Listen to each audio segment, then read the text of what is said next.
dyan sa Santa Remedios Bulan at dito po sa Iquirino Bulan. Ngayon po ay araw ng Miyerkules, meron po tayong mga schedule ng prayer meeting. Alas 5 ng hapon dyan po sa Santa Remedios Congregation at ganoon din po dito sa Iquirino Congregation. Magsama-sama po tayo mga kapatid sa kung saan kayo malapit ay naanyayahan po natin ang ating mga taga-subaybay at reminder din sa lahat ng ating mga kapatiran na tayo po ay magsama-sama mamaya sa ating mga schedule ng ating prayer meeting. Pagbati sa lahat ng mga kapatiran, patuloy po kayong pagpalain ng Panginoon at magsama-sama po tayo na maglingkod sa Diyos ng may kagalakan kahit sa kabila ng anumang ating pinagdadaanang mga hamon at mga pagsubok sa ating paglilingkod. Patuloy nating itaguyod ang paglilingkod sa Panginoon na may kagalakan sapagkat ito po ay investment para sa kapakanan ng ating mga kaluluwa. Sabi ni Apostol Pablo, mga kapatid, our labor in the Lord is not in vain. Isa yan sa mga verses na nag-inspire sa atin upang ipagpatuloy ang anumang ating nasimulang paglilingkod para sa Panginoon. Yamang alam natin na hindi mawawala ng kabuluhan ang ating mga ginagawa para sa ating pong Panginoon. Alam niyo po mga kapatid, bawat minuto, oras na ginugugol po natin para sa Panginoon, sa kanyang gawain, sa pananalangin, sa pagpupuri, pakikipagtipon para sa mga mananampalataya. Every minute or every hour, mga kapatid, na ini-spend natin para sa Diyos, yan po ay hindi sayang. Yan po ay investment para sa kapakanan ng ating kaluluwa upang magtamo ng kaligtasan sa araw ng pagparito ng ating Panginoon.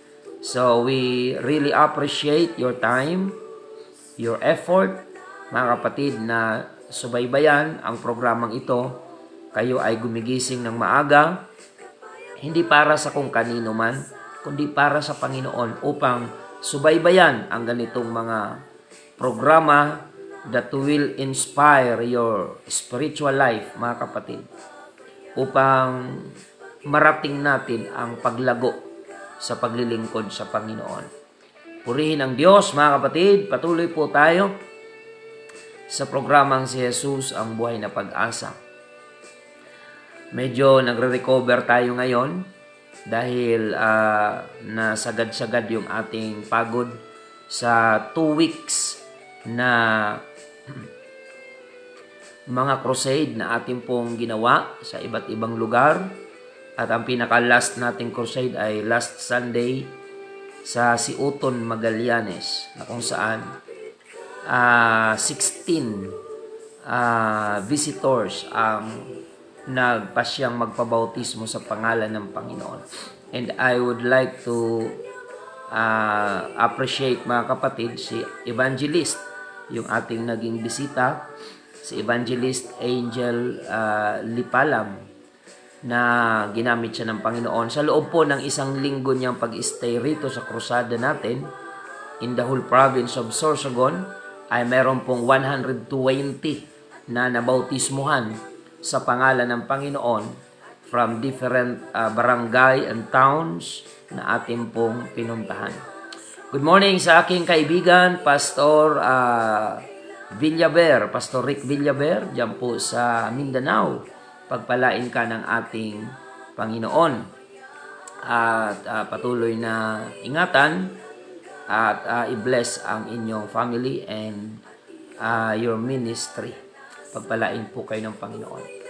So mga kapatid, patuloy po tayo sa ating pong programa.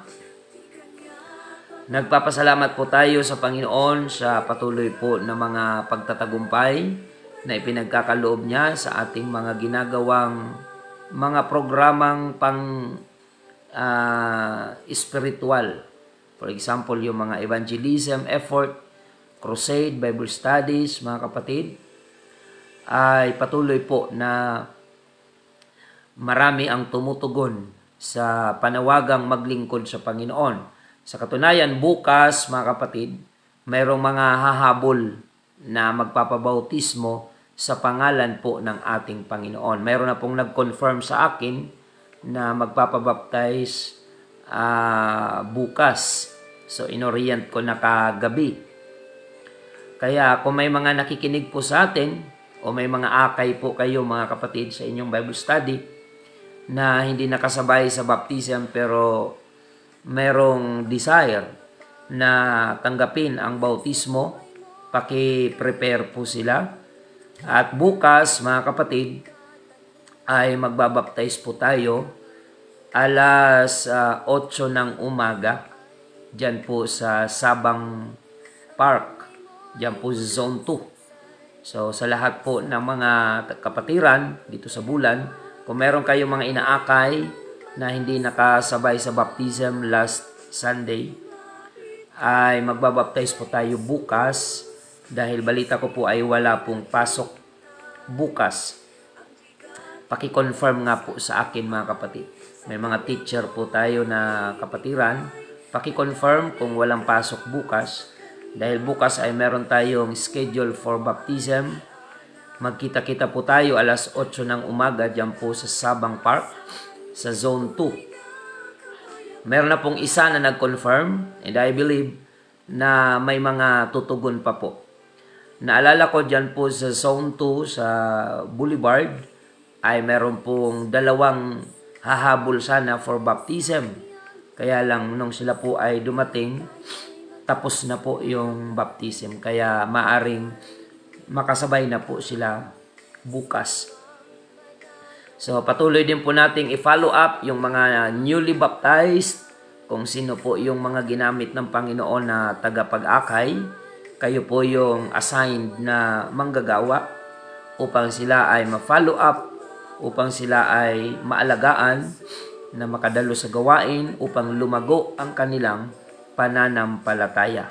So, nais kong i-appreciate ang mga kapatiran sa Bulan na patuloy po na nakikiisa. Hindi ko po ito kaya kung ako lang. Meron tayong 40 na newly baptized na nadagdag sa Bulan Church. Hindi ko po yan kayang i-follow up mag-isa. That's why we need participation mga kapatid of our church members and workers mga kapatid, church leaders para sa follow-up and visitation sa mga newly baptized. May mga ilan na po tayong napuntahan pero ang iba po ay ang nakakaalam ng mga bahay ay ang mga nag-akay sa kanila. So ganun ang ating gagawin.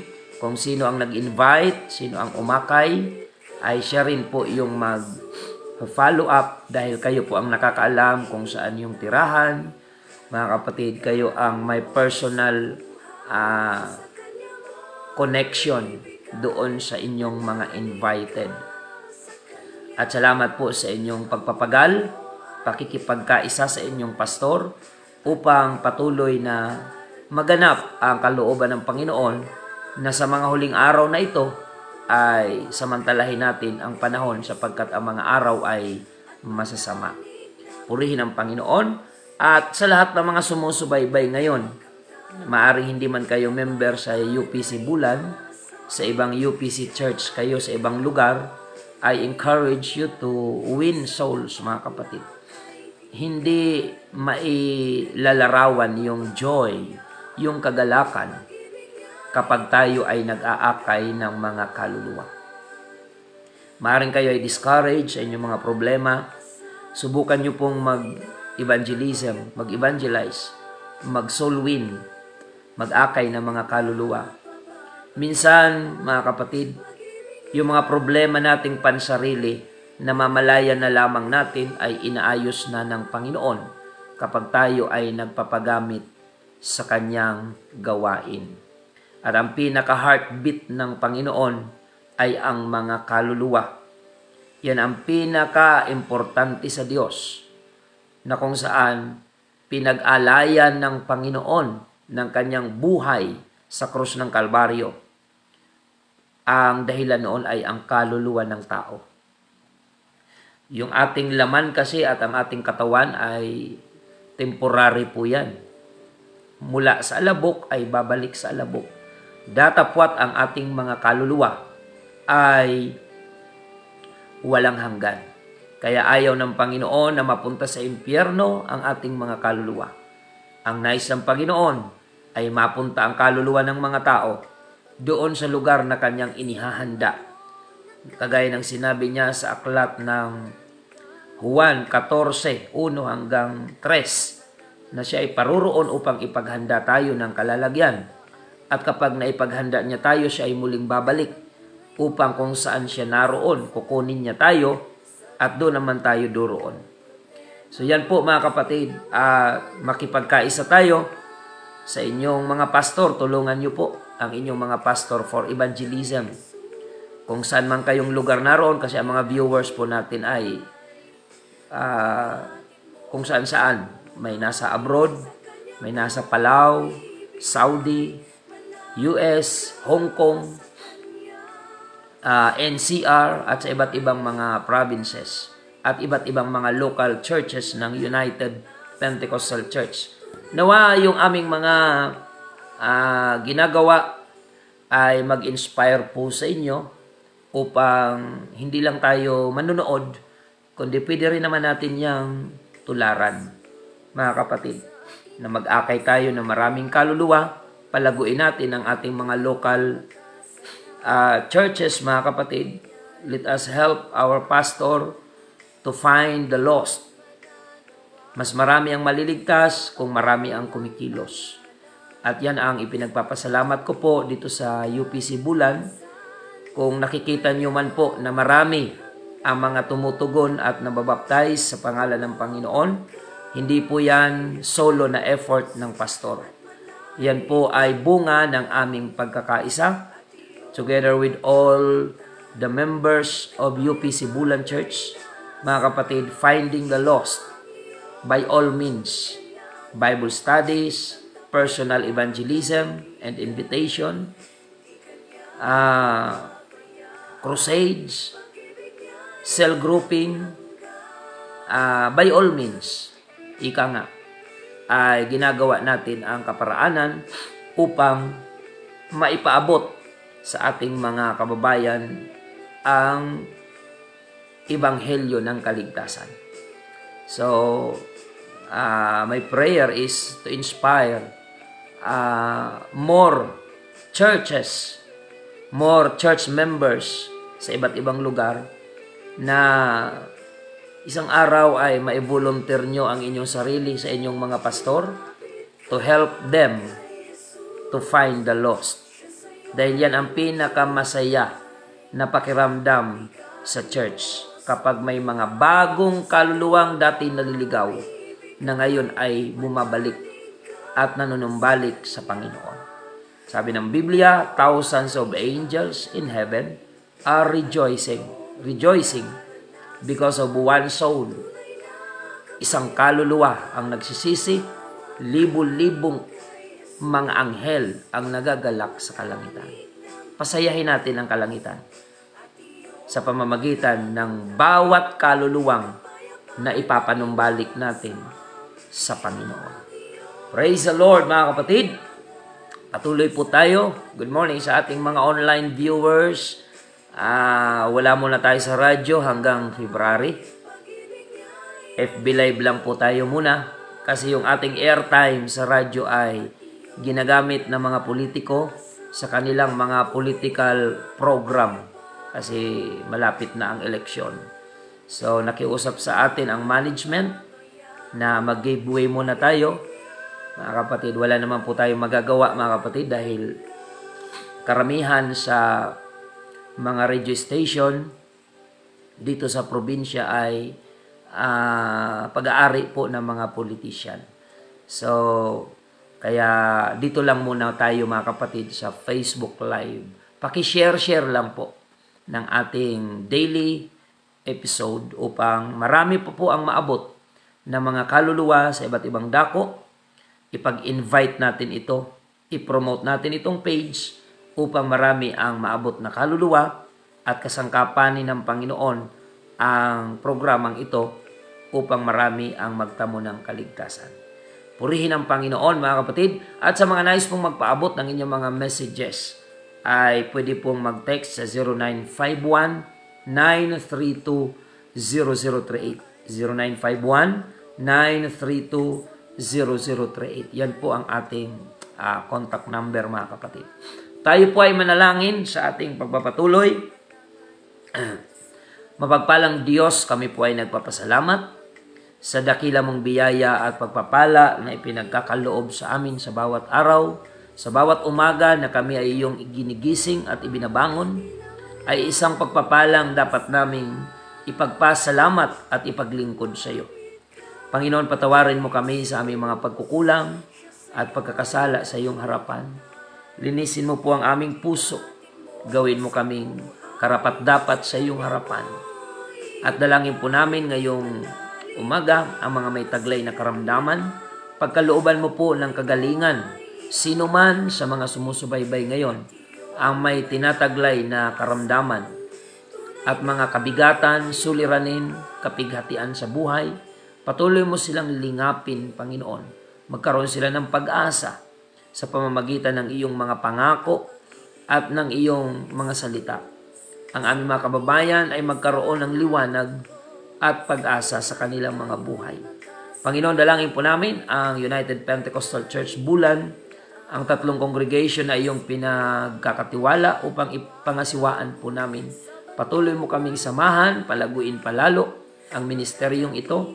Marami pang mga kaluluwa ang maligtas at lahat ng mga naligtas na ay magpapatuloy nawa hanggang sa iyong pagbabalik. Palaguin mo po upang maging katuwang po ng church sa paghanap ng mga naliligaw ng landas upang mapanumbalik sa iyo. Maraming salamat, Panginoon. Bless our viewers from different provinces, different nation, region. Patuloy mo pong abutin, Panginoon, sa pamamagitan ng programang ito. Ay kikilos ka sa aming mga kababayan. And we pray our schedule for baptism tomorrow. We pray, God, for more souls to be baptized in the name of Jesus Christ upang mapatawad ang mga pagkakasala ng bawat isa at magtamo ng kaligtasan. Salamat, Panginoon. Purihin ka. Bless our viewers, OFWs, sa iba't ibang bansa, Panginoon, na itinuturing nilang kalakasan ang programang ito every morning na kanilang nasusubaybayan.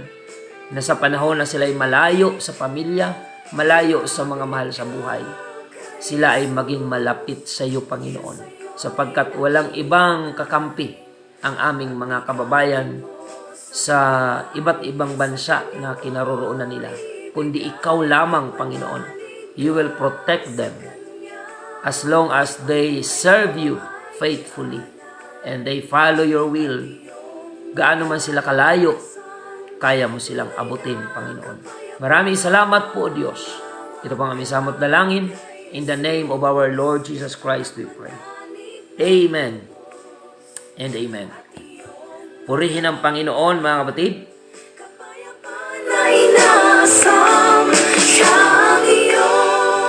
Patuloy po tayo sa programang Si Jesus ang Buhay na Pag-asa.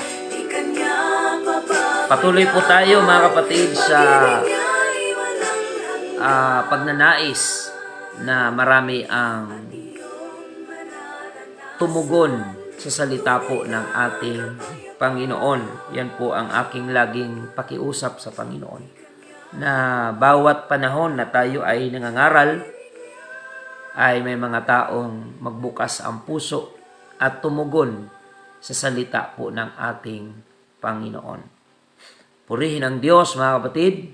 Good morning kay Mamay Eden Nabua, Sister Evelyn Valencia, diyan sa Palau, Sister Virgie Flores, praise the Lord. Sister Jane Ioy, good morning. At Sister Helen Reblora, Sister Marlene Golyoso, Sister Ray Galo Sr., Sister Mirna, diyan po sa Kuwait, Sister Christine, diyan sa Japan, Sister Regine, and Sister Cherry, diyan po sa UPC, Japan. Maging aking kaklase sa Bible School, Sister Sandra Asibuche Arnaez. Good morning. Pagpalain kayo ng Panginoon. Pakikumusta kay Pastor Romy at sa buong family. Pagpalain po kayo ng Panginoon. Patuloy po tayo mga kapatid. Sister Sheila Gracia Montejo, good morning. Si Pastora May Piñaranda, dyan po sa Malaysia, UPC. Pagpalain kayo ng Panginoon. Sister Cristita Bugayong, Sister Beng Sasi, good morning po. Pakishare po at marami po ang nangangailangan ng salita ng ating Panginoon.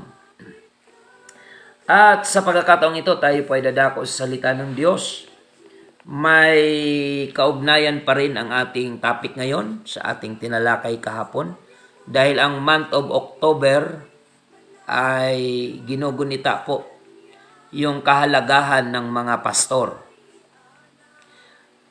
Tinatawag ito na Pastor's Month Appreciation, yung month of October. So kung sino man po ang nakaisip niyan, salamat po. Gayunpaman, nung kami ay tumugon sa tawag ng Panginoon, wala pong ganyan. Wala po kaming alam ng mga Pastor's Month Appreciation, mga kapatid. Wala po kaming narinig sa Panginoon na pag naging pastor ka, you will be appreciated ng mga tao. Ngayon na lang po yan. Na siguro, sa katagalan ng aming mga pagmiministeryo, pagbibigay ng buhay, marami na rin po ang mga nakakakita at nakaka-appreciate sa kahalagahan ng mga sacrifices na ginagawa ng mga tunay na pastor. Yung tunay lang mga kapatid. Kasi sabi sa Bible, marami ang maglilitawan na bulaang pastor. Siguro nababati din yon ng Happy Pastor's Month o appreciation. Pero mga kapatid, sa mata ng Diyos, kilala ng Panginoon ang tunay na pastor at yung bulaan na pastor. Kaya mapanuri po dapat ang ating mga kababayan. Tiyakin nyo po na kung mayroon man kayong pinapasakupan na pastor ay totoong pastor. At ang tunay na pastor, ang mga kaluluwa ng tao yung higit na pinapahalagahan. Kasi soul winning po ang pinakasentro ng pagpapastor. Pag-akay, pagligtas ng mga kaluluwa.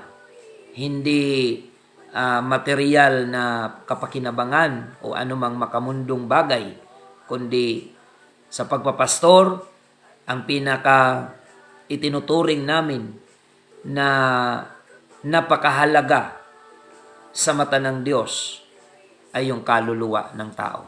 Regardless kung ano man yung katayuan niya sa buhay, dukha man siya o mayaman, it doesn't matter. Ang kaluluwa ng tao ang pinaka-importante sa Diyos.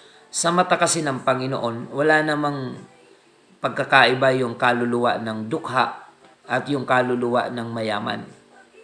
Dito lang yan sa lupa nagkakaroon ng pag-iiba sa pagtingin. Kasi ang tao, naturalisa ng tao, nakatingin sa katayuan sa buhay. Pero ang Diyos hindi. Kasi lahat naman ng mayroon ang tao materially ay galing din yan sa Panginoon. Mga kapatid, kung titingnan niyo po si Lazaro, siya po ay matuwid pero dukha po siya nung siya ay nabubuhay. Sa katunayan, ang kinakain lang ni Lazaro ay yung mga nahuhulog sa hapagkainan ng mayaman. Para bang kahabag-habag ang kanyang kalagayan, mga kapatid? Subalit, nung siya ay mamatay at namatay din ang mayaman, nagkabaliktad yung kalagayan pagdating sa kabilang buhay. Si Lazarus na nakikilimos lamang sa lupa, pagdating sa kabilang buhay ay naroon sa sinapupunan ni Abraham na tumutukoy ang sumisimbolo po ng kaligtasan.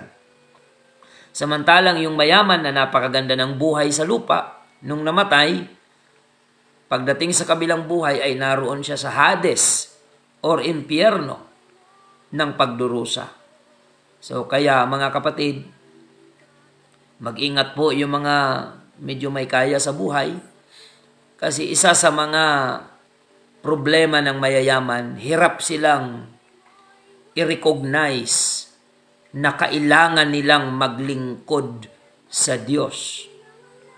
Hirap silang maunawaan na kailangan nila ang Panginoon kasi naroon na sa kanila yung maraming bagay.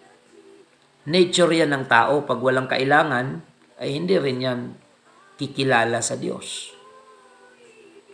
Kaya sa aming mga kababayan, kung ang kagipitan ang nagtutulak sa iyo para kilalanin ang kahalagahan ng Diyos, abay, magpasalamat ka sa iyong pinagdadaan ng kagipitan kung yan ang nagpapalapit sa iyo sa Panginoon.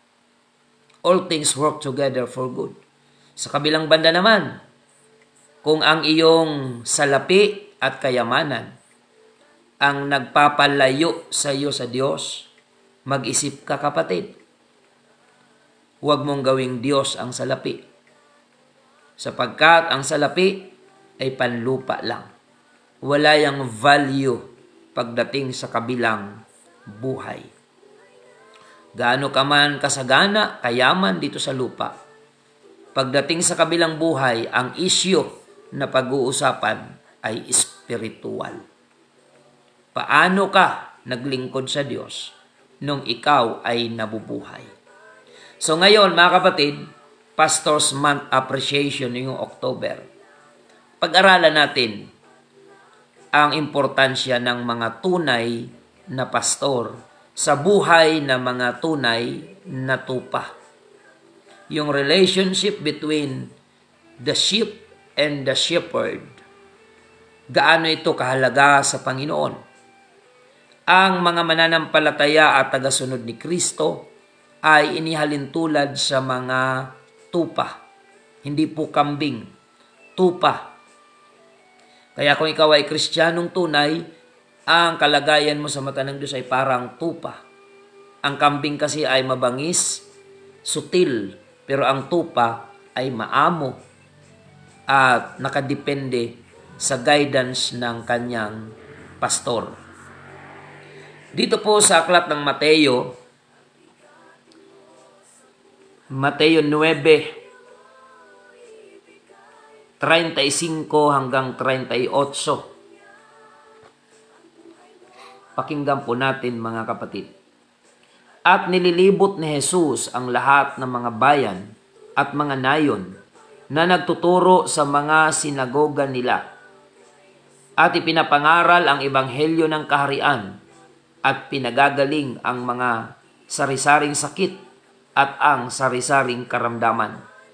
Datapwat nung makita niya ang mga karamihan ay nahabag siya sa kanila, sapagkat pawang nangahahapis at nangangalak na gaya ng mga tupa na walang pastor. Nang magkagayoy sinabi niya sa kanyang mga alagad, katotohanay ang aanihin ay marami, datapwat kakaunti ang mga manggagawa. Idalangin nga ninyo sa Panginoon ng aanihin na magpadala siya ng mga manggagawa sa kanyang aanihin. So dito mga kapatid ay binanggit ng Panginoon nung siya ay nagmiministeryo. Pinagagaling niya yung mga karamdaman ng mga tao. Ibig sabihin tinutugunan ng Panginoon kung ano yung specific need ng mga taong kanyang pinangangaralan. Subalit, nung makita ng Panginoon ang napakaraming tao o yung tinatawag na multitude, ang Panginoon ay nahapis. Bakit? Ano po ang ikinahapis ng Panginoon? Sapagkat ang mga tao raw po ay nangangalat kanya-kanya ng direksyon. na parang mga tupa na walang pastor. Sa puntong ito ay titingnan natin, mga kapatid, bakit nahabag ang Panginoon sa mga tao? Nahabag ang Panginoon sapagkat ang mga tao ay kanya-kanya ng direksyon, kanya-kanya ng lakad, na parang mga tupa na walang pastor. Ibig sabihin, sa mata ng Diyos, ang isang tupa na walang sinusundan at kinikilalang pastor ay kahabag-habag ang kalagayan. Kaya sa mga taga-subaybay po natin ngayon, online, mga kapatid, saan ka man naroroon, kailangan mo ang tunay na pastor. Maghanap po kayo ng tunay na pastor na doon kayo magpapasakop, doon kayo susunod, kaya dapat maging mapanuri din kayo. Dahil posibleng ang masundan ng tupa ay maling pastor. Delikado yon, mga kapatid. Gayunpaman, pag napatunayan nyo na ang sinusundan nyo ay totoong pastor, magpasakop kayo, suportahan nyo, makiisa kayo, ipanalangin nyo yung pastor na tunay, na nasumpungan nyo, na humaba pa ang buhay, ingatan ng Panginoon, maging malusog, at lalo pang i-anoint ng Panginoon to preach the gospel of salvation para sa kaligtasan ng maraming mga tao. Ganyan ang gagawin nyo, mga kapatid, kapag tunay na pastor ang inyong nasumpungan. Love him, support him, pray for him. Makiisa. Dahil wala namang ibang hinahangad ang totoong pastor, kundi mapalago ang gawain ng Panginoon upang marami pang mga kaluluwang naliligaw ang maligtas. At hindi yan kaya mag-isa ng pastor. Kailangan niya ang mga tupa na ang totoong pastor walang ibang ikinabuhay, kundi ang makapagligtas ng mga kaluluwa. Ang totoong pastor walang ibang gustong pagkaabalahan, kundi ang patungkol sa kaligtasan ng kaluluwa. Mga kapatid, hindi po politika ang kagalakan ng totoong pastor. Mga kapatid, istorbo yan sa amin na mga tunay na pastor, yung pagsawsaw sa politika. Distraction yan, mga kapatid. Estratehiya ng kaaway to distract our concentration in saving souls, mga kapatid. Kaya ako'y nalulungkot kapag may mga pastor na politika ang ikinaliligaya, politika ang ikinagagalak pagkaabalahan, na samantalang araw-araw, minuminuto, people are dying without knowing about Jesus Christ.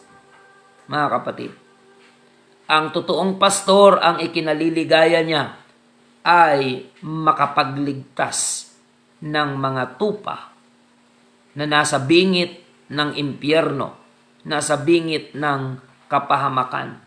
Mga kapatid, yun ang tunay na prioridad, mga kapatid. Kung mayroon mang uubos ng oras ng tunay na pastor, ito ay may kaugnayan sa pagliligtas ng mga kaluluwa, mga kapatid. Minsan, naunawaan naman natin yung ibang mga tupa na hindi man nila masabi sa kanilang pastor yung kanilang mga hinaing. Minsan sa akin, may mga, kahit nga dito sa comment section, may mga tupa na naglalabas ng hinaing sa kanilang pastor. Dahil meron ako nababasa na yung kanilang pastor ay walang ginawa kundi mag-networking, walang ginawa kundi bumuntot-buntot sa mga politiko, lalo na ngayon, malapit na naman ang eleksyon. Mga kapatid, maraming mga politiko ang gagamitin ang mga pastor. Siyempre, may mga tupa yan mga butante yan Maraming mga politiko ngayon na kung hindi ka magiging matalino, mga kapatid, gagamitin ka nila para sa kanilang politikal na kapakinabangan.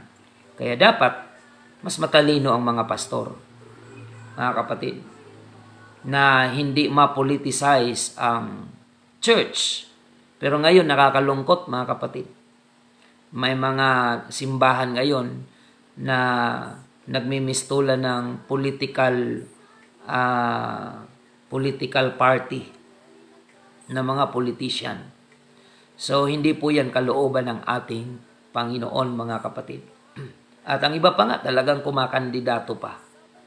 Hindi lang nasayahan na sumuporta, kundi talagang isinawsaw na nila ang kanilang sarili doon sa dirty politics. May mga nare-receive tayo, mga hinaing ng mga tupa, na yung aming pastor Anya ay walang ibang inatupag kundi ang kanyang sarili. Nakakalungkot po yun. Ipag-pray nyo ang inyong pastor na mabago ang kanyang perspective sa buhay. O dahil siguro na kontamina ng mga bagay ng mundo. Kaya sa halip na magpakaabala sa soul winning and evangelism, ay puro mga bagay na walang kinalaman sa pagliligtas ang umuubos sa kanilang mga panahon. Pray for your pastor. Baka kailangan niya ng realignment mula sa presensya ng ating Panginoon. Hindi ko naman yan pwedeng husgahan. Pero isa lang ang alam ko. Hindi kalooban ng Diyos na ang mga tunay na pastor ay mapabayaan ang pagliligtas ng mga kaluluwa. Lalong-lalo na sa panahon ngayon na papalapit na ang pagbabalik ng Panginoon. At ang dyablo ay tuso. Alam ng dyablo na papalapit na ang kanyang katapusan at ang kanyang magiging kapalaran doon sa impyerno.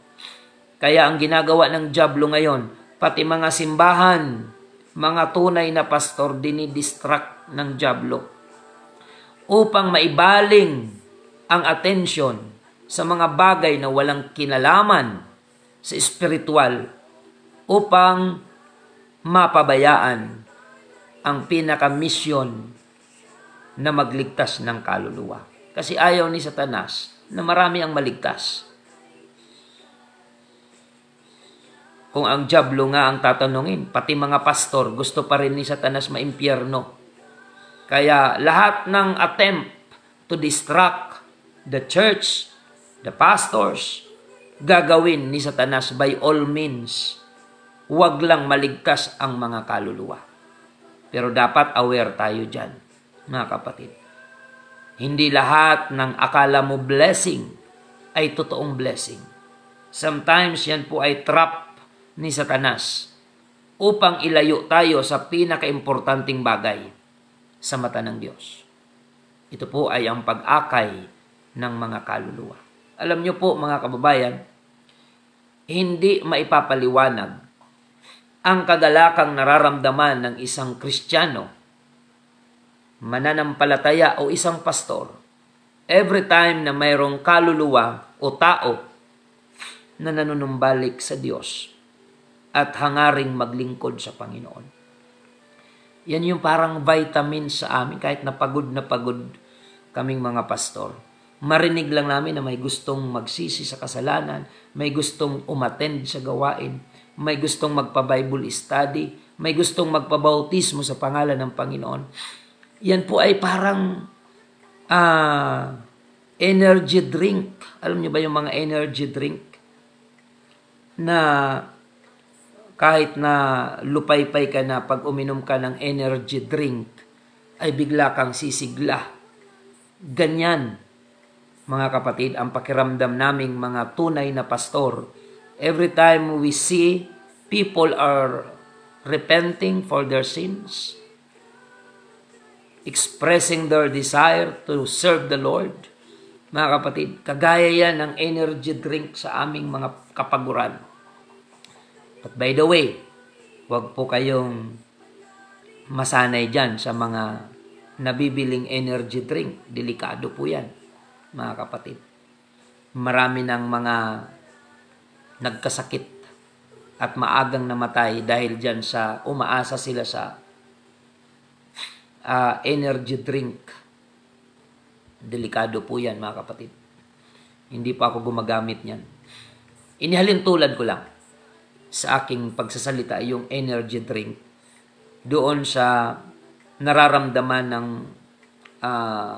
tunay na pastor na kahit kami pagod, lupaypay sa maraming mga lakad, but every time na marinig namin may gustong maglingkod sa Diyos, may pamilyang nag-request ng Bible study, may gustong magpa-crusade, hanggat kaya naming abutin, mga kapatid, sa tulong ng Panginoon. Alam nyo po, allow me to testify, yung aming 2 weeks na crusade na ginawa, to be honest with you, wala po kaming fund na prepared para doon, mga kapatid.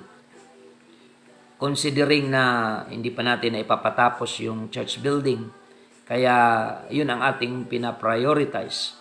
Yung ating 2 weeks na crusade, mga kapatid, ay wala po yung masasabing prepared na fund. Yan po ay hakbang lang namin by faith, mga kapatid, na halos gabi-gabi ng mga krusada. Talagang nakita po namin na kumilos ang Panginoon, not just spiritually, but even financially, na may mga taong kinakasangkapan ng Panginoon upang mangyari ang kalooban ng Diyos, na kami kumikilos regardless kung may budget o wala, basta pupunta kami sa kalsada to preach the gospel of salvation, mga kapatid. At hindi rin kami humihingi sa mga viewers, mga kapatid. Kung mayroon man kaming hihingiin po sa inyo, prayer.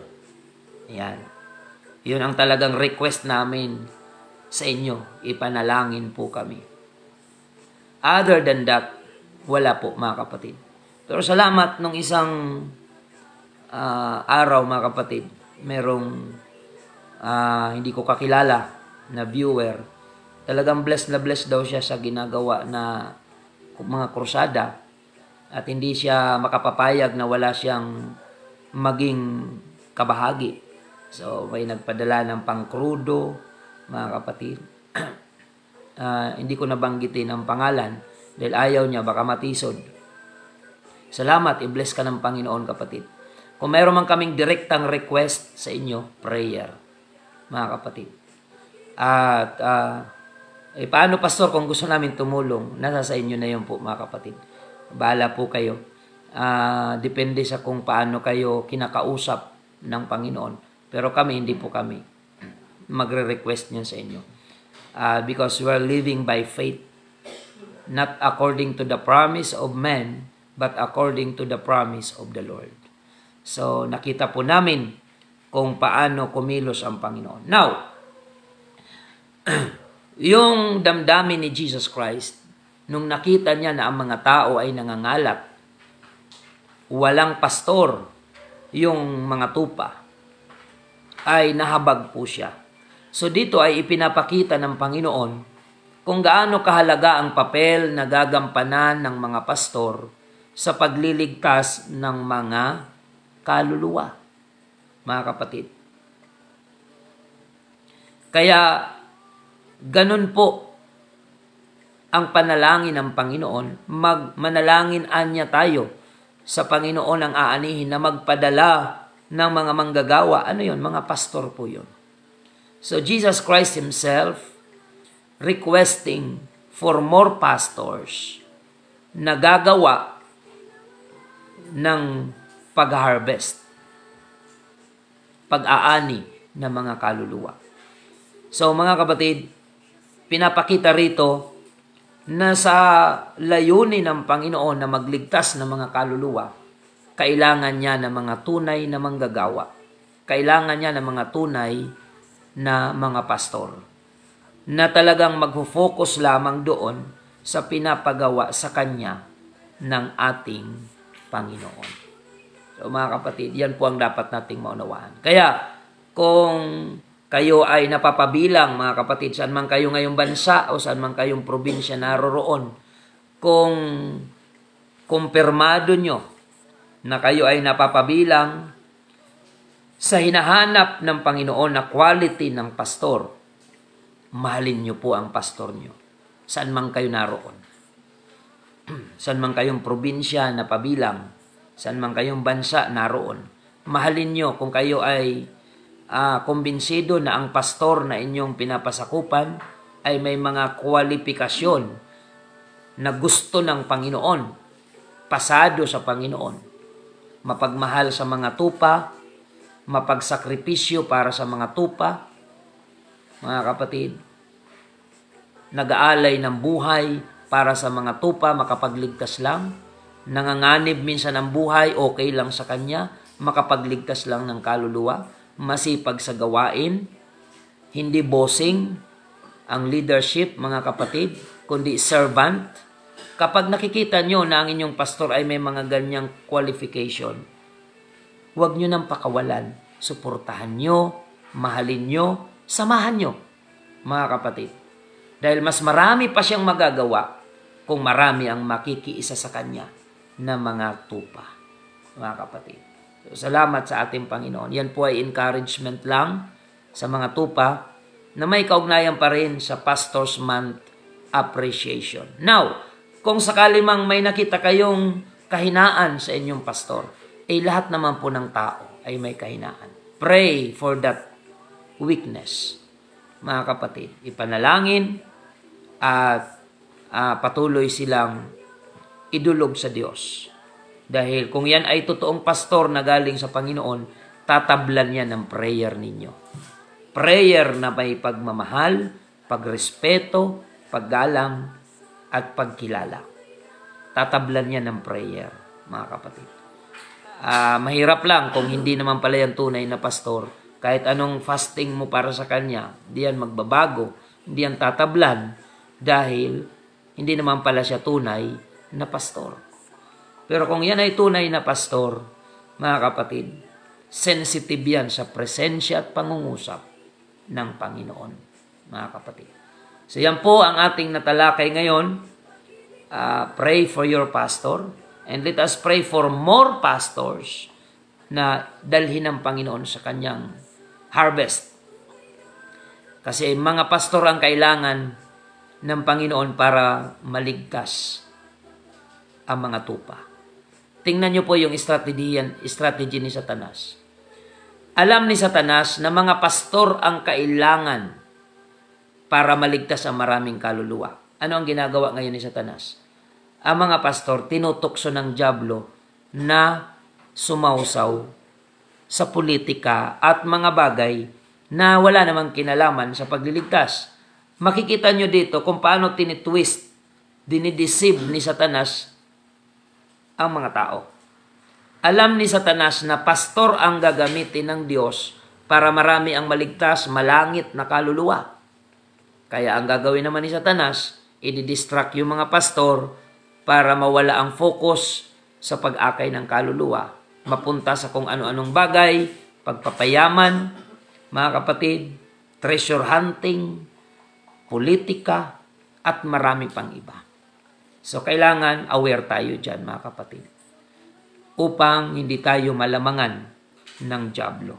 So, pray for your pastor, support your pastor, love your pastor, pray, and, mga kapatid, makiisa sa kung ano man yung nilalatag na programa para sa kaligtasan ng maraming kaluluwa. Makiisa tayo. At dyan tayo ibibless ng Panginoon. By the way, nais kong batiin ang aking pastor, Pastor Roland Rosare, ang District Presbyter ng National Capital Region under United Pentecostal Church. Na kahit ako ay pastor na, may pastor po akong kinikilala. Ayan. Isa yan sa mga kategorya na dapat nyong tingnan sa pastor nyo. Yung mayroon siya dapat kinikilalang pastor sa buhay niya. Sabi nga ng isang preacher, don't trust a man without head. Huwag ka daw magtiwala sa tao na walang ulo. So, ang pastor ay dapat may kinikilalang pastor.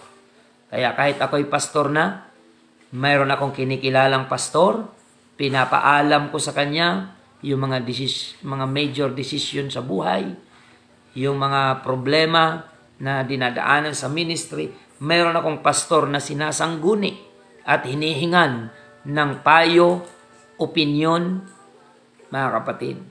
Pinakikinggan, mga kapatid. Alam niyo po ba, kahit pastor na ako, nararanasan ko pang pagalitan ng pastor ko. Walang masama doon. Dahil mahalaga na may kinikilala tayong pastor upang ituwid tayo, paalalahanan tayo, mga kapatid. Upang tayo manatili sa kalooban ng Panginoon.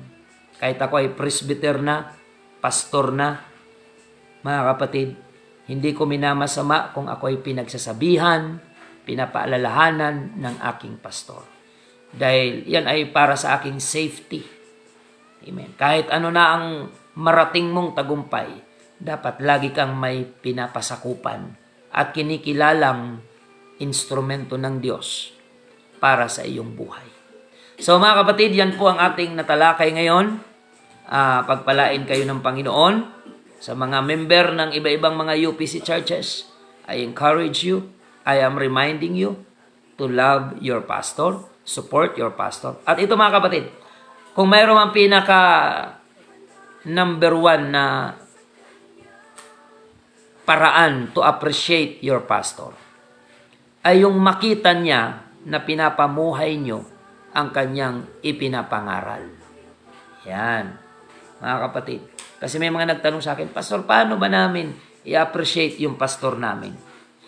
Ang number 1 dyan, yung ipakita mo sa pastor mo na pinapamuhay mo yung pinapangaral niya. Kasi ang iba naman, may pariga-regalo pa sa pastor pag Pastor's Month Appreciation. Pero sutil naman. Worldly naman ang pamumuhay. Ayan, mga kapatid. Kasi kaming mga pastor, hindi kami after sa material. Bagamat may mga member na minsan nag-express ng pagpapasalamat, may mga gift, mga kapatid, material, okay naman yon, salamat doon, pero hindi yon ang number 1 na mahalaga sa amin. Ang pinaka nagpapasaya sa pastor, kung gusto nyo talagang i-appreciate ang pastor nyo, ay makita niya dapat na ipinapamuhay nyo ang ipinapangaral niya sa loob ng simbahan o maging sa labas ng simbahan. Walang salapi o material na bagay na pwedeng itumbas sa kaligayahan na yan. Kapag nakikita ng inyong pastor na kayo ay namumuhay bilang pagsunod sa kanyang ipinapangaral upang kayo'y lumago sa pananampalataya at maligtas ang inyong kaluluwa. Mga kapatid. So yan po, hindi material. Yes, ang pastor kailangan niya ang material na bagay, pero hindi po yun. Hindi yun ang ikinaliligaya ng pastor. Hindi material na bagay. Kundi makita namin as pastor na yung mga tupa na pinagkatiwala sa amin ng Panginoon, sumusunod sa kabanalan, sumusunod sa katwiran, umiiwas sa kasalanan, namumuhay sa pagpapakumbaba at pagsunod sa kalooban ng Diyos. Higit pa yan sa mga regalo-regalong cake kung ano-ano, na yung mga cake na yan di naman namin nakakain dahil bawal din sa amin, mga kapatid. Minsan naalala ko last year, tambak yung cake. At ni isa doon ay wala akong tinikman Dahil bawal din yan sa amin, mga kapatid. Lalo pag diabetic yung pastor, regaluhan mo ng sangkatirbang cake, tapos pasaway ka naman sa kanya. Wala rin kwenta yun, mga kapatid. Sabi ko sa mga kapatiran, kahit walang regalo, walang problema yun. Makita lang namin na pinapamuhay nyo ang ipinapangaral namin mula sa salita ng Diyos. Higit pa yan sa regalong barong, mga kapatid, o sapatos, mga kapatid. Hindi yan. Hindi material ang nagpapaligaya. Kundi, makita namin na kayo ay sumusunod sa kalooban ng Diyos. At tulungan nyo kaming mag-akay ng mga kaluluwa. Yun ang pinaka-importante. Maraming salamat, mga kapatid. Pagpalain kayo ng Panginoon. Hanggang dito lang muna yung ating pagtalakay. May kaugnayan pa rin ito. Gusto ko ring sulyapan sa ating programa yung importansya ng pastor. Hindi lamang yung importansya ng tupa, kundi yung kahalagahan ng pastor, sapagkat walang tupa na mapupunta sa langit na hindi pinagpagalan ng tunay na pastor. So maraming salamat, mga kababayan. Pagpalain kayo ng Panginoon. Again, love your pastor kung saan man kayong local church ng UPC napapabilang. Remember your pastor, pray for him, love him and support him, and pray for his family. Kasi kadalasan kaming mga pastor, ang atensyon namin ay sa mga membro. Madalas ay iwan-iwan lang yung pamilya. Kaya ipag-pray nyo rin po yung family ng pastor. Dahil ang kadalasang atensyon ng pastor ay sa mga membro, mga kapatid, mga tupa. Mas mahaba yung oras ng pastor sa mga membro, sa mga tupa.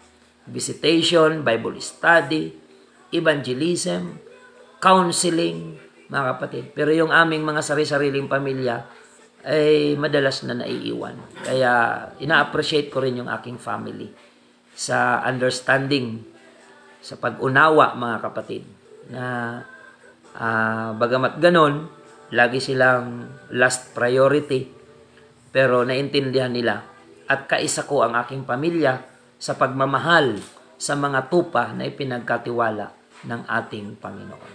So, God bless. Ang kagandahan naman dito sa FB Live ay pwede tayo mag-overtime, mga kapatid. Sa radyo kasi limited yung ating time. Pagpalain kayo ng Panginoon, mag-pray tayo, mga kapatid, as we end our episode this morning. Pakipasa nyo sa inyong mga kamag-anak, kakilala, kaibigan, upang marami po ang makarinig ng salita ng Panginoon. Amen. So, salamat